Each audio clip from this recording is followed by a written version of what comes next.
This video I'm going to show you how you can update beauty camera app. If you find this video helpful, please like and subscribe to this channel. Alright, by updating your beauty camera app, you'll be able to get the latest version of this app. You'll also be able to fix any errors or issues that might be associated with your app. If you find this video helpful, please like and subscribe to this channel. To update your beauty camera app, you need to go ahead and search for this app through Google Play Store if you are on Android, or App Store if you are on iPhone. For my case, I'm on Android, and therefore I'll go to this Google Play Store app and tap on it.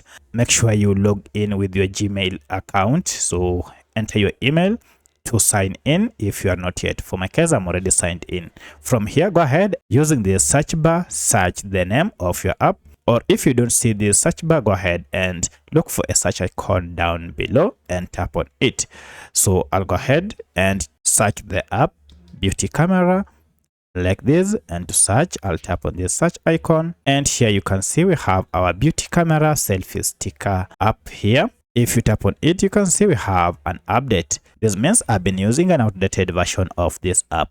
To update it, go ahead and tap on update, and this will go ahead and download the latest version of beauty camera app and then install it on your smartphone. Once it is installed, now you can proceed and tap on open from here to start using the latest version of beauty camera app. So that's how you can update this app. If you have any other question, kindly let me know in the comment section. Otherwise, thanks for watching, and let's meet in the next video.